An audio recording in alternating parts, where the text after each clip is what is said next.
Welcome to Athens, Greece, and the LEC Summer Finals. After an epic journey, we have arrived at the birthplace of the Olympics, where Schalke, Fnatic, and G2 Esports will fight for the LEC title. And they're not alone. As you can see, thousands of fans have gathered here to watch the best League of Legends Europe and possibly the world has to offer. Hello everyone, I'm Sjokz, joined here by a star-filled lineup in ready check.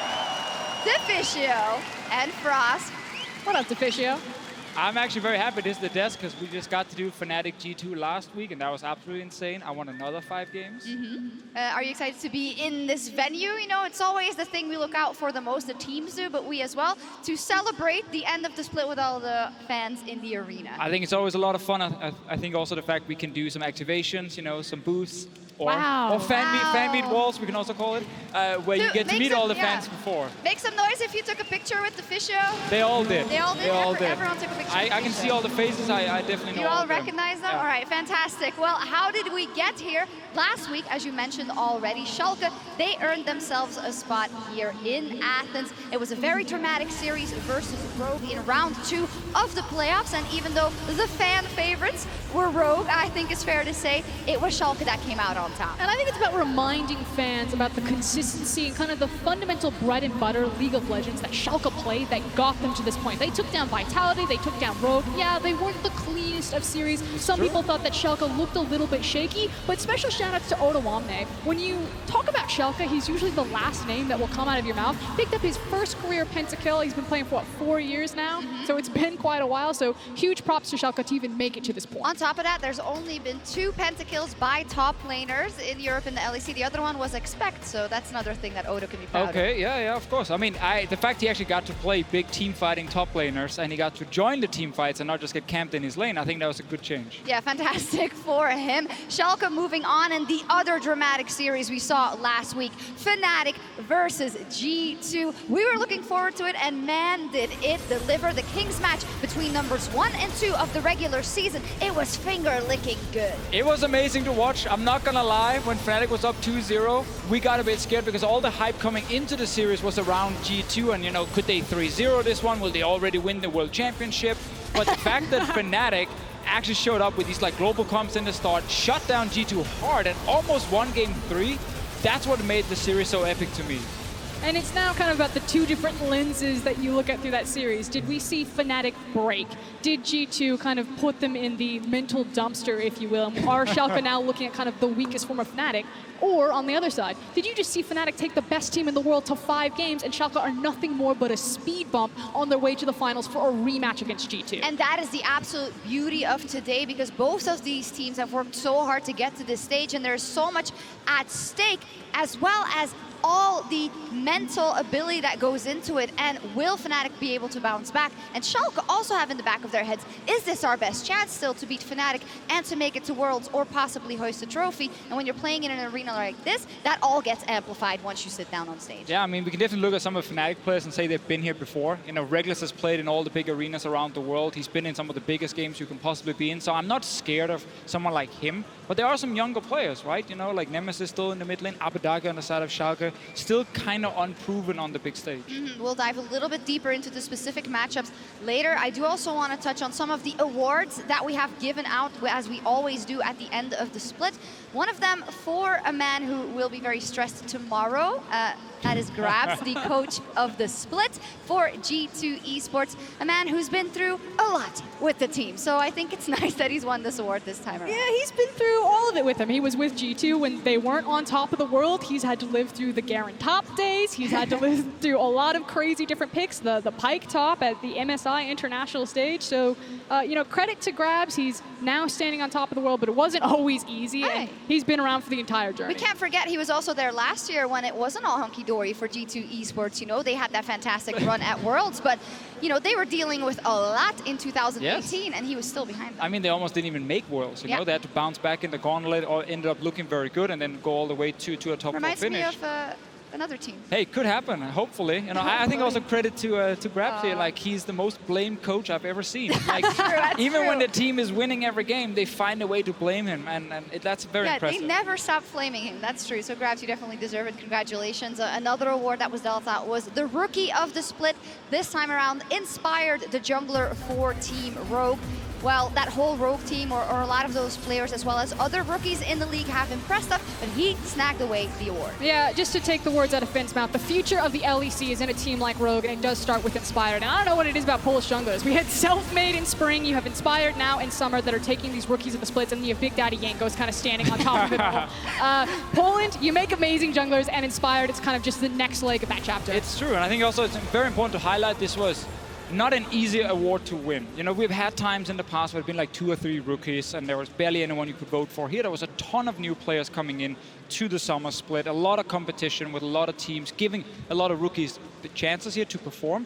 And I think Inspired really doing this split became so important to actually get Rogue past the early game so they could start playing the game. And also very positive is that indeed we had so many successful rookies once again, which only bodes well for the future of Europe. We won't be seeing Rogue at Worlds, but there are other teams fighting for that World spot as well as the LEC title this weekend. But when it comes to the bracket for the regional qualifier, we've already filled in a couple of teams, as you see there. The first best of 5 OG versus Splice is set in stone, and then Schalke 04 can start in that second round. Deficio, talk us through your expectations for the GOG. Yeah, Deficio, what's happening there? I mean, we're getting ready, you know, we had another week to practice. The other team had to play quarterfinal, that was obviously useless, so I think the long con. The fact we got, you know, an extra week there can really help us, but I think looking at the bracket, if it is Schalke in that second spot, I said this last week, I look at the 3 teams, actually being very, very even. Obviously, if you look at regular season in summer, Splice would be the better team, but we saw very quickly in the playoffs that that's not necessarily the case, so I'm actually really looking forward to playing both teams. I think it's going to be a very close series, both of them. And I'm not just saying that as a PR thing. I actually think these 3 teams are very close to each other. They're close to each other. One of these teams didn't make playoffs. The other 2 did. One team needed another week to prepare, and they got it. But we'll see and now you'll see next week why. I hope so. We'll see how everything plays out. Of course, the winner of the summer split here tomorrow will be the first seed. G2 Esports is already locked in Worlds, but they could, if they lose the final, still fall down to that second seed or third seed, because that is decided in the last round of the regional qualifiers. And for Fnatic fans, if Fnatic wins today, they are in Worlds, and if G2 win tomorrow, even if Fnatic isn't in that final, Fnatic still goes to Worlds, and Schalke, as we saw, already secured themselves at least a place in that second round of the gauntlet, so they need to win 1 best of 5 to get there. It's a lot of information. The regional qualifiers next week, of course, we will talk you through everything you need to know, but yeah, it's getting to crunch time. Always when you get in this arena, you know, in summer, it's almost over for 7 of the teams that you followed for an entire year. It's true, and you kind of forget about the regional qualifier. Just today, when we were doing the fan meet, a lot of people came up and said, hey, it's okay for this season, next year will be better. And we're like, well, hang on, we still have a chance. There's the tournament next week. You know, people kind of forget about this, but it is such an important one, and it can still change your entire season. That is true. We'll be looking forward to the teams fighting on the Rift and wondering what they will be picking across the next 2 days. But one champion that could be important this weekend is the Magical Cat and her special friend from the Masia. Hello, ladies and gentlemen, and welcome to the Medi Show, where we prepare our Medi intros. How you feeling, Medi? I feel pretty Medi today, Medi. How are you feeling, Medi? I'm feeling pretty Medi. Isn't that great? Now, today, we're going to be thinking about Medi intros. So, Medi, what have you got for us? I've got nothing. He's got nothing. Good thing I came prepared. Today, we're going to be doing some Garen Yuumi cosplay. I've got these prepared, just like so. So, why don't you put that on? Put it on? You heard me, Medi. How do you feel? It feels weird. I'm sure it does. Now, we're gonna go get ready for our Medi intro. In the meantime, we're gonna hand it over to Ender. Ender, how you feeling, buddy? Ender! Just give me this. Yep.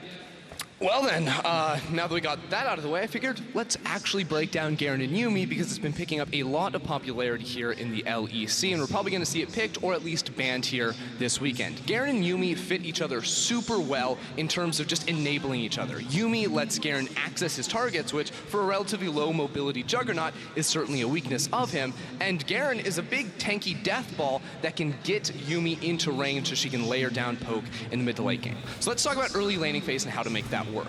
Basically, with Garen, you're going to want to pick up Relic Shield, and Yuumi should go for Spell Thief's Edge. And the way this works is you basically funnel a ton of gold into Yuumi because she's actually the carry. Through the Relic Shield gold that Garen is going to be sharing with her, as well as the Spell Thief's procs that she's just going to be making bank on off of her poke in lane, she is going to be one rich kitty, which makes her do much more damage than a traditional Yuumi pick would if she were next to, say, a traditional marksman inside of lane. Now, Garen has some useful things in his kit that help him out as a melee carry inside the laning phase, namely his passive, which gets him a lot of sustain and healing when outside of combat. So Garen players, don't be pressured to get every single last hit, but when you do walk up to get that last hit and you take a little bit of damage, don't feel too bad about backing away and sustaining on up. But one thing you have to look out for inside the laning phase is strong all-in picks, like the Volibear and the Poppy we've seen already here in Europe, as well as early jungle attention. If you take these type of picks, if you try to focus down the Garen Yuumi lane, you can shut it down before it even has a chance to get off the ground.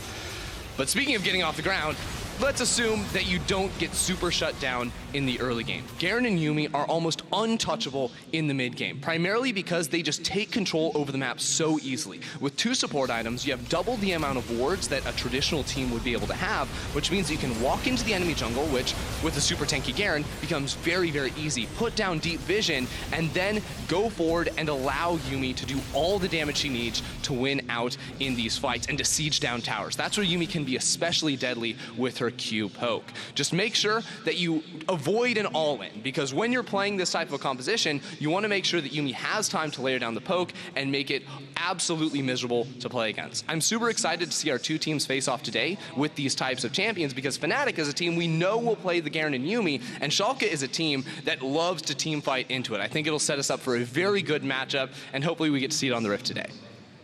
Thank you very much, Ender, for breaking it down. A pick we've seen, or 2 picks rather, that we've seen here in Europe a couple of times, and G2 Esports definitely suffered at the hands of a Garen Yuumi when they played Fnatic just last week. Was it Garen Yuumi or was it Mordekaiser that they really suffered at the hands of? I'm gonna leave it up to everyone to make the decision for themselves. Quite interesting. One of the slogans here that is plastered around the arena is break the meta, and I think that does work very well for EU. We have been known, I think in the past, but especially this year with G2 and some of the other teams as well, to not be afraid to be creative when it comes to that pick and ban. I mean, 100%. I even think like Twisted Fate, that was such a big pick for Fnatic. When it came out as like this AD Twisted Fate, it wasn't something you really thought about before. The fact that Garen is viable if you pick Yuumi is kind of crazy, but yeah, just ban Yuumi. and Yuumi also just makes other picks like the Corki and the Aatrox is powerful. But kind of speaking to your point about break the meta, as kind of like the newest person to the LEC, I have definitely always looked at Europe as a region as a hyper-creative region. Back all the way to like the lane swaps and how this region was executing on them, and I think it's just kind of the final form of Europe to see this iteration of G2, Fnatic, and also Schalke, and then have that creativity where finally a European team is on top of the world, and of course it would be like this. It would be no other way than Europe playing their style. Well, hopefully we'll see a lot of crazy things this weekend, but our eyes are also set on the bot lane as Rekkles, Upset, and Perkz look to take their careers to new heights. That's right, Sjokz, because if you want to win in Europe, it's no longer enough to just have an EU mid, man. Now what you need is a world-class bot laner. And the charge has been led by the former benchmark in Rekkles. The frontman for Fnatic has defined what a bot laner is supposed to look like for generations, from when he started playing and has been winning. Rekkles has picked up 4 LEC titles, 3 split MVPs. He made the World Semifinals in 2015 and the World Championship Final in 2018. Many players have come for his throne, and all of them have failed until this year. Upset is staring down the barrel of Rekkles and will be taking on Fnatic and Rekkles later today. Upset managed to make a pro final in his first year, in the summer of 2018. And Upset has been a reliable, consistent bot laner to be feared by everybody that faces him. While his youth is holding him back for now, Upset will be able to get potential revenge against Rekkles and set his sights on the true king of Europe. The true king of the bot lane in Perkz. Perkz has only been an AD carry or a bot laner for 1 year, and he has already accomplished more than most will in their entire lives. He managed to win the spring split, win the mid-season invitational, managed to get all-pro ADC in the summer split, and Perkz is already in the final, waiting to shut down whoever challenges him. Right now, EU has bot laners to rival the strength of their mid laners. And we'll find out this weekend who will claim the title of Summer Split Champion. Fantastic breakdown there of the strong bot laners we have, but also just eye-opening as to how much is on the line and how many icons are actually playing on the Rift this weekend. So much history of EU converging into Athens, and also when you look at the current meta, bot lane is just so incredibly important to win games. I love that word that you use, icon, because Perkz is right now on the cusp of being the most decorated player in Europe. And Reckless is like the guy who has an opportunity to go through him, kind of the godfather of ADCs for Europe itself. So just these two titans and the fact that Upset could also carve out his career and move from being just kind of this superstar ADC into an actual legend this weekend. Yeah, so much to look out for this weekend, but we have to zero in on what we have on stage today. Fnatic, they look to earn a rematch against G2, while Schalke have their eyes set on another summer final. That best of 5 between Schalke No Fear and Fnatic is coming up first here in the arena. And let's talk about both teams and the road so far. And for Fnatic, I would like to start with last year, where with Caps, they got 2 titles in Europe and they got to the World Championship final, but then had to rebuild coming into this year. Yeah, obviously for them, losing Caps in the mid lane, initially when you looked at it, was a massive hit to the team, and no one really knew what to expect from Fnatic with Nemesis in mid coming in. Also Source, of course, stepping away after being on that team for quite a while. I think in spring we saw the slow start. You know, they didn't come out swinging and were instantly one of the best teams in Europe. I think they had to kind of fight their way back towards the top, which was very important for them, because you've got to learn also how to lose sometimes, and you've got to learn that there are a lot of things you have to fix if you lose someone like Caps. I mean, that's the big thing. It's kind of begging the question of, is 2019 Fnatic just as good as 2018 Fnatic that went to a World's Finals? And when you lose someone like Caps and Soaz, you know, maybe we saw a glimpse of that in their best of 5 across from G2. Certainly Fnatic seems to believe it, otherwise they wouldn't put their pride and their faith in these types of guys. And that's why we need to talk about that best of 5 and pose the question, how much will that have an impact on their mental stability and their mental fortitude coming into this best of 5, getting reverse swept, and not just reverse swept. When you are so damn close to making your way to the final, we saw that it weighed heavy on the heads of these players. Will they be able to recover? I mean, here's the reality. You get kind of one shot like that. And if Fnatic believe that that was their one shot to take down G2, then that can be devastating, because you think, we can't do it. Or it's the other side of the lens. Fnatic believe,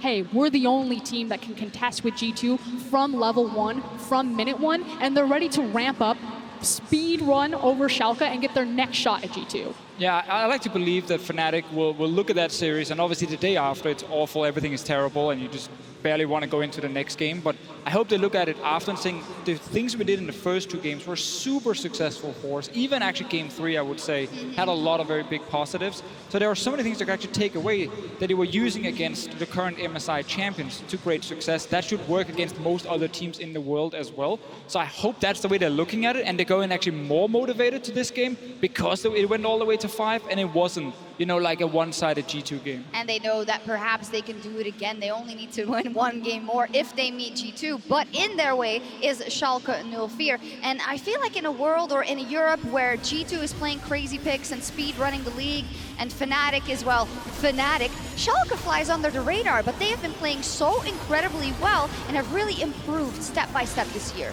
I think at this point it's safe to say they're the most underrated team in summer. Spring split obviously was not great for them. They had to kind of rebuild the lineup around Upset after losing so many members from last year. I think when you look at Schalke in summer, you started seeing a team who were really good at playing one specific style, very focused around especially Trick. And that's also why him stepping into this team instead of Memento was a huge change, because he's actually one of the absolute best junglers at starting fights. He's very consistent in the way he plays, and he's kind of given Schalke a direction, which is something they were lacking in spring. Feels like the bread and butter of Schalke is fundamental League of Legends with emphasis on team fights. They find victory through winning team fights on top of objectives, and that makes sense when you have Trick, who is excellent at starting fights, and you got Upset in your back pocket, who is just a superstar ADC that is so good at fighting front to back. They want to win the game in the correct way, and they're looking to get back to that final. The last final and the only other one they were in was versus Fnatic last year in summer, so they have a bit of revenge going there. But for more on tonight's semifinal, let's hear from their coaches. Thank you, Sjokz, and thank you, Dylan, for joining me. You reached this point, you almost made it. So did you reach your final form to make it to the finals, you think? I think we've been steadily improving all through summer split, and honestly, we've been playing really good in playoffs. Our practices are going well, stage games going well, so I think we're almost there. I feel like last week's series was very enlightening in terms of what Fnatic is capable of, but what did you learn watching it? I think we learned that when Fnatic is comfortable in their comfort scenarios, they play quite well, and can be one of the best teams probably in the world, but I also think that they're a little bit limited, I would say. Going through social media this week, I feel like everybody was wondering something. Did G2 break Fnatic, Dylan? I think on a big stage like this, especially at the start, they'll come strong and they won't be broken. I think they'll play quite well. But maybe if things start going bad, I'm not too sure what will happen. You know what? Quickshot is standing with YoungBuck right now, so let's hear what he has to say. Thank you very much, Laure, and thank you very much, YoungBuck, for joining me. It's quite loud here in the stadium in Athens, and Laure was just asking Dylan Falco about what he thought Fnatic's mentality was. And there's some people on social media thinking that your mentality's been broken. Is that true? How are the boys feeling? I think our mentality is stronger than ever, because going into the G2 series, we had very poor practice. We thought it was going to be a 0-3 or a 1-3, and we showed that we can hang with them even when we have a bad week of practice. Ooh, that's very exciting. That's a confident YoungBuck. Let's look forward to the series. You guys have been in this position before against Origin in spring. You were not able to win the semi-final to advance to the final. How will it be different today? So last time we had to prepare for two teams because we had not faced them before, but we faced G2 before, so we didn't have to put much emphasis on them. So we went 100% on Schalke, and we'll show that today. 100% on Schalke, we'll show it today. Good luck. I'm looking forward to the games. Back to Sjokz at the desk. Thank you very much. A lot of tape to watch for Schalke 04, and we have also seen a lot of Schalke 04, and we touched on it already, their playstyle and their bread and butter. It is all in those team fights and playing those games out in that manner. And again, you're looking at things like team fighting tools. You want consistent hard CC. You're looking at scaling junglers. Things like the Sejuani are bread and butter for Schalke. You said that big, meaty tank line in front of you, and you just let Upset walk through teams. And the reason they can play this style and play it so well is because they have two players in Trick and Ignore who are never afraid to start fights as long as they're on engaged champions. So you have this consistency in engaging, and then you have Upset, who's obviously one of the star AD carries when it comes to team fighting, and Odo Amne, who is one of the most experienced top laners and who plays a lot of these scaling team fighting top laners that goes in like Rumble, like Kennen, big AoE mages. And when you combine these things with players plus the picks they have, it sets up this simple play style, but it's actually very effective as long as teams want to fight against you. But how does that Schalke plan get distorted when they go up versus a Fnatic who is so incredibly good in the early game? We saw it last week versus G2 Esports. In 3 out of the 5 of G2's worst early game differences this entire split were those first 3 games versus Fnatic. They know how to play in those first 15 minutes and destroy you. Yeah, I know that G2 hold the record for the biggest gold lead at 15 minutes, but I'm going to say that Fnatic are the best early game team in the LEC. Again, from minute 1, from level 1, they hit you, and they hit you so hard, and it starts with Broxah. If I'm looking at how this is going to match up, can Schalke actually survive to get to the team fights, or will Fnatic just sucker punch them in the first 10 minutes and Schalke are lights out? Right, because if Fnatic do win the early game, they get to decide how to play the game. They can actually start playing on all 3 lanes, and then as long as you play safe in mid when Schalke are trying to group onto you, then you can suddenly start split pushing.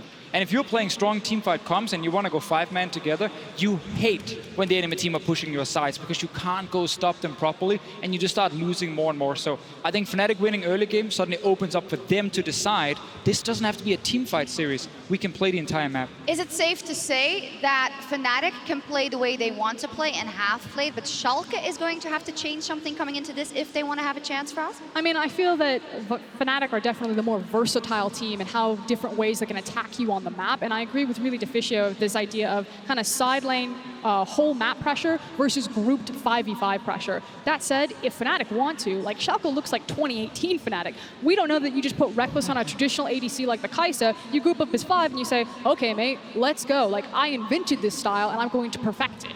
Talk to me about the jungle matchup then, because they are two very important players in any team, but I think especially so for Fnatic and for Schalke with Broxah and Trick. Yeah, I think Brox's biggest strength right now is obviously early game when he has easy lanes to play around. Like kind of a plan is set up from the start. We want you to gank top but then go bot side. We have good CC set up for you. He's very mechanically gifted and he can execute all these different kind of skirmishes. I think Trick doesn't rely as much on early game ganking. He's more just a complete, like, more consistent package when it comes to playing the game, especially also in chaotic situations where the team relies on him to make a big play. Yeah, we'll see how they play. These are some of the champions that will be very important in this series. And we also want to know from you at home, who makes it to the LEC Summer Final? You can spam in chat S04 or FNC, or if you're in the arena, grab your phone and then go vote in chat. So then you can also see. So we'll track those results. And with that, I'd also love to know from my panel how both of these teams make it to the final. If I'm betting on Schalke No Fear, how are they doing it? So there's two things. I want to talk about firepower in the bottom, and I want to talk about team fight tools. You need to be able to win bot lane, not only because it's important for Upset and Ignar. They are actually the one lane that Schalke do try to kill people in pre-level 6, even though a lot of the action for Schalke does start the mid lane and then rotate into the bottom. But it's also about putting Hilly and Reckless down, specifically Hilly. And then once you survive the lane phase, you need to have those team fight tools like the hard CC, like the big Sejuani and the Skarn ultimates to play that style that Schalke are so consistent at. Yeah, I mean, 100% agree. I think also that's why when you look at Fnatic side, bot lane is directly where you want to go, because for me, it's not about Fnatic winning 2v2 laning phase, but I need Reckless and Hylissang to just generally outperform the two guys they're facing.